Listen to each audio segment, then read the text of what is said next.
نحمده ونصلي على رسوله الكريم أما بعد فأعوذ بالله من الشيطان الرجيم بسم الله الرحمن الرحيم وَإِنْ خِفْتُمْ أَلَّا تُقْسِطُوا فِي الْيَتَامَى فَانكِحُوا مَا طَابَ لَكُم مِّنَ النِّسَاءِ مَثْنَىٰ وَثُلَاثَ وَرُبَاعَ فَإِنْ خِفْتُمْ أَلَّا تَعْدِلُوا فَوَاحِدَةً أَوْ مَا مَلَكَتْ أَيْمَانُكُمْ ذَلِكَ أَدْنَىٰ أَلَّا تَعُولُوا. وقال النبي صلى الله تعالى عليه وسلم أولم ولو بشأة أو كما قال عليه الصلاة والسلام. معزز سامعین اعظام، آج آپ حضرات کے سامنے نکاح اور طلاق سے متعلق چند باتیں عرض کرنے کا ارادہ ہے. دیکھیے، نکاح یہ تمام انبیاء علیہم الصلاۃ والسلام کی سنت ہے. علماء نے لکھا ہے کہ چند عبادات ایسی ہیں جو جنت میں جانے کے بعد بھی باقی رہیں گی. اور میں جیسے ایمان ہے، اللہ کا ذکر ہے، شکر ہے، اور اسی طریقے سے نکاح ہے. نکاح دنیا میں بھی ہوتا ہے، جنت میں جانے کے بعد بھی نکاح باقی رہے گا اور یہ عبادت باقی رہے گی. تمام انبیاء علیہم الصلاۃ والسلام نے نکاح کیا سوائے حضرت عیسیٰ علیہ الصلاۃ والسلام کے کہ ان کو زندہ آسمانوں پر اٹھا لیا گیا. قرب قیامت وہ دنیا کے اندر تشریف لائیں گے اور وہ بھی نکاح فرمائیں گے. تو نکاح یہ تمام انبیاء علیہم الصلاۃ والسلام کی سنت ہے. تو اسی سنت کے مطابق ہمیں یہ فریضہ انجام دینا چاہیے. صاحب فتح القدیر علامہ ابن حمام رحمت اللہ علیہ نے نکاح کی 5 اقسام بیان فرمائی ہیں. فرمایا کہ حالت اعتدال میں نکاح کرنا سنت مؤکدہ ہے. یعنی ایک مسلمان ہے، عاقل بالغ ہے، حق زوجیت ادا کر سکتا ہے، مہر پر اور نان و نفقے پر قادر ہے، اور گناہ میں مبتلا ہونے کا اندیشہ نہیں ہے. تو ایسے انسان کے لیے نکاح کرنا وہ سنت مؤکدہ ہے.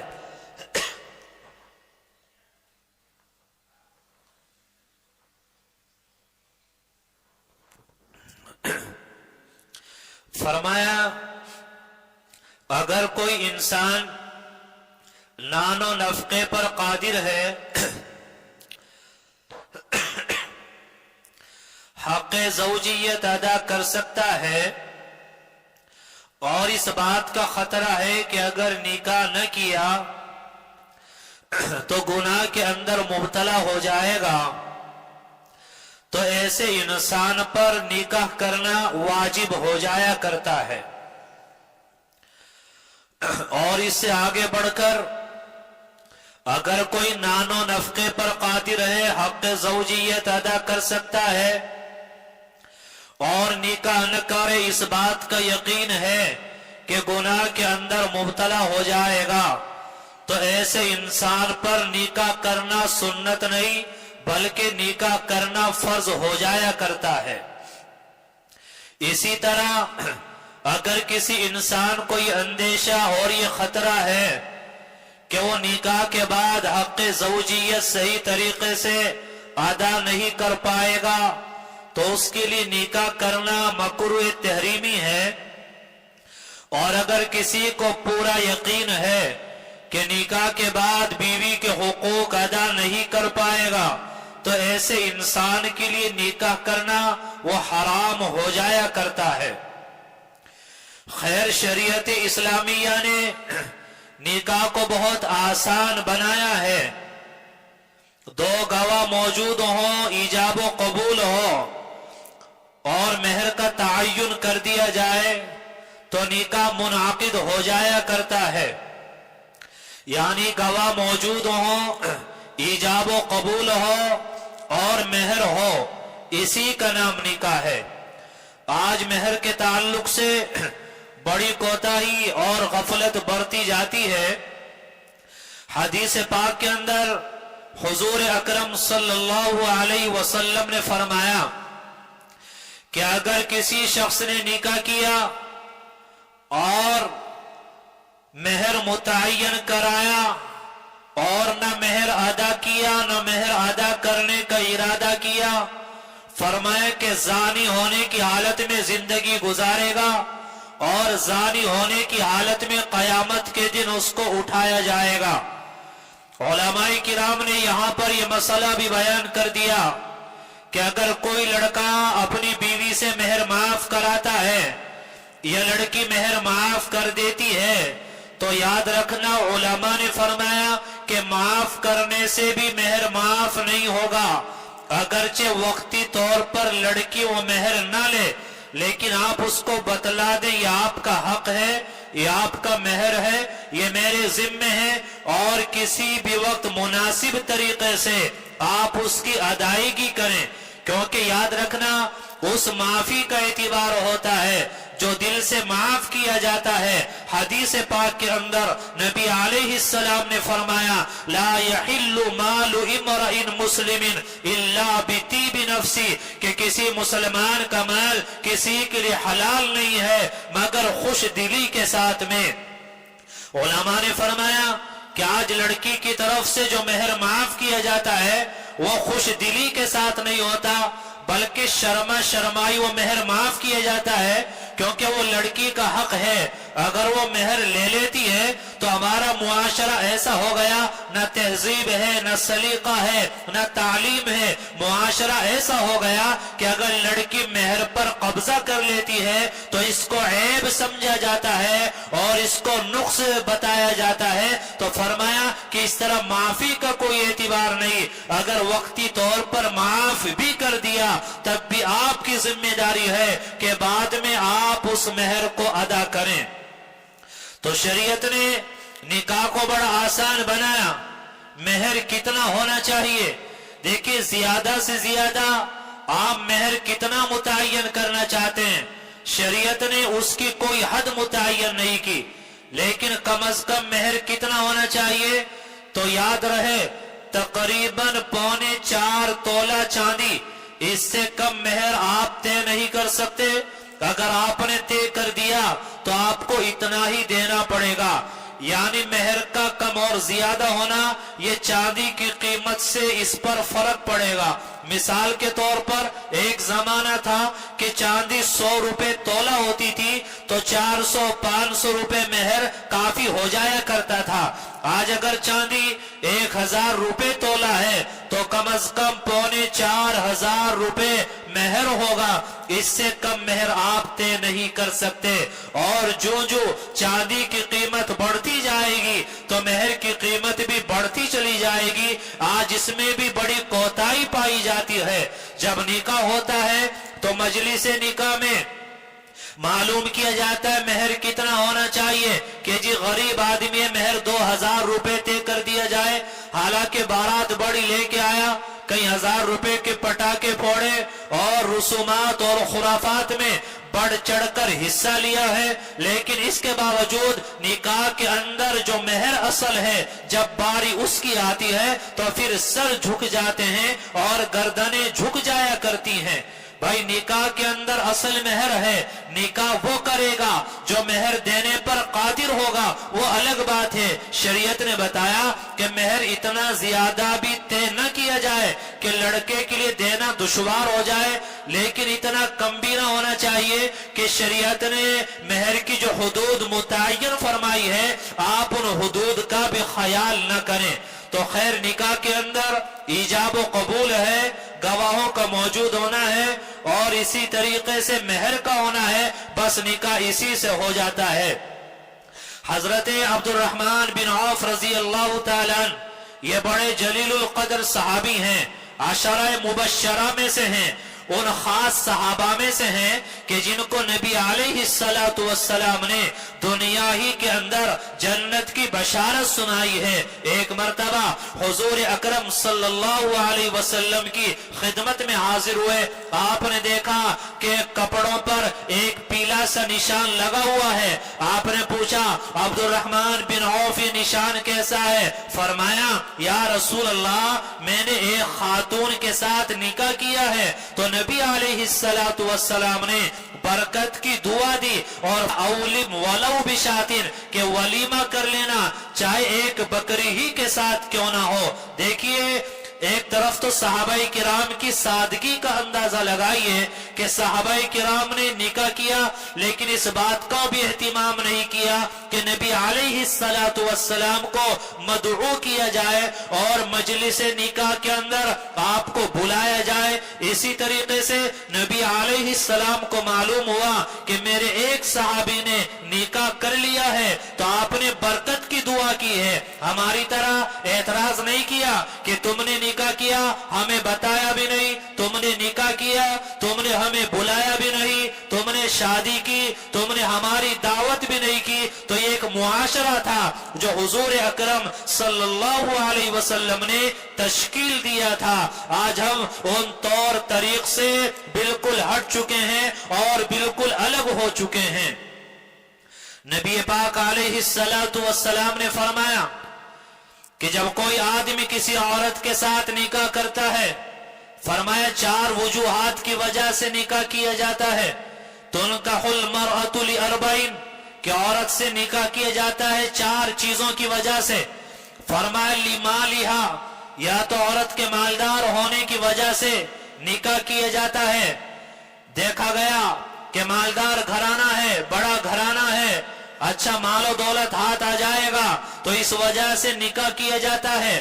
فرمایا ولی حسبہا اور کبھی نکاح کیا جاتا ہے وہ لڑکی کے خاندان کے اونچا ہونے کی وجہ سے اور بڑا ہونے کی وجہ سے۔ آگے فرمایا کبھی نکاح کیا جاتا ہے ولی جمالہا لڑکی کی خوبصورتی کی وجہ سے۔ فرمایا ولی دینہا کبھی نکاح کیا جاتا ہے لڑکی کی دینداری کی وجہ سے۔ فرمایا فظفر بذات الدین کہ اگر کامیاب ہونا چاہتے ہو تو دیندار لڑکی کو نکاح کے لیے منتخب کرو اور کامیابی حاصل کرو، کیونکہ مالداری کی وجہ سے نکاح کرو گے تو کبھی ایسا ہوتا ہے مال صبح آتا ہے شام چلا جاتا ہے۔ دنیا کی تاریخ ہمارے سامنے کتنے فقیر بادشاہ بنے ہیں اور کتنے بادشاہ فقیر بنے ہیں۔ آپ نے مالداری کی وجہ سے نکاح کیا تو مال تو چلا گیا، آپ کو کیا ملا؟ کچھ نہیں۔ فرمایا کبھی حسب و نسب کی وجہ سے نکاح کیا جاتا ہے، بعض مرتبہ کوئی غلطی ایسی ہو جایا کرتی ہے کہ حسب و نسب پر دھبا لگ جایا کرتا ہے۔ فرمایا کہ اسی طرح والی جمالہا خوبصورتی کی وجہ سے بعض مرتبہ ایسی بیماری آتی ہے، چہرے پر نشانات پڑ جاتے ہیں